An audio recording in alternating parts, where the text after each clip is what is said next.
মৰমৰ বন্ধু বান্ধৱীসকল তোমালোক সকলোকে আমাৰ এই চেনেলটোলৈ পুনৰবাৰ স্বাগতম জনাইছোঁ। বহুতো বন্ধু বান্ধৱীয়ে DLEDৰ প্ৰি এণ্ট্ৰি টেষ্টৰ ৰিজাল্ট যিহেতু আজি দিয়াৰ কথা আছিলে 12 বজাৰ পিছত, কিন্তু এতিয়া 3টা বাজি গ'ল, ৰিজাল্টটো এতিয়াও কিয় দিয়া নাই। যদিহে আমি অফিচিয়েল ৱেবছাইটত যাওঁ, ইয়াত আমি SCERT পেড বুলি লিখি বা SCERT আছাম DLED ৰিজাল্ট বুলি লিখি দিওঁ, তেতিয়াহ'লে তোমালোকে অলপমান তলৰ ফালে স্ক্ৰল কৰিবা। স্ক্ৰল কৰিলে তোমালোকে SCERTPET.co.in ইয়াতে ক্লিক কৰি দিবা। ক্লিক কৰি দিয়াৰ পিছত ইয়াত এনেধৰণে আহিব, the result will be live shortly. মানে এতিয়ালৈকে ৰিজাল্টটো দিয়া নাই, কিন্তু অতি সোনকালে ৰিজাল্টটো দিয়া হ'ব। গতিকে তোমালোকে চিন্তা কৰিব নালাগে, এইটো সকলোৰে ক্ষেত্ৰত প্ৰব্লেমটো শ্ব' হৈ আছে।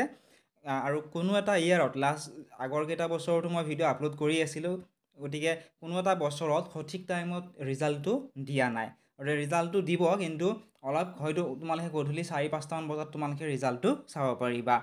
আৰু আশা কৰিছোঁ সকলোৰে ৰিজাল্ট ভাল হওক।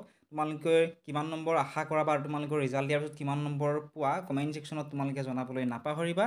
আৰু ইয়াৰে সকলো ডিটেইলছত যদিহে তোমালোক ভিডিঅ'সমূহ লাগে, তোমালোকে আমাৰ অফিচিয়েল ইউটিউব চেনেল এইটোত তোমালোকে চাব পাৰিবা। ইয়াত গোটেইখিনি ডিটেইলছত ভিডিঅ'বিলাক দি থোৱা আছে। ঠিক আছে, ৰিজাল্ট কেনেদৰে তোমালোকে স্ক'ৰ কাৰ্ডখন কেনেদৰে ডাউনলোড কৰিব লাগিব, কিমান ৰেংক থাকিলে তোমালোকে ছিটটো পাব পৰা, ফাইনেল লিষ্টখন কেতিয়া দিব, গোটেইখিনি এই চেনেলটোত ভিডিঅ'টো পাবা।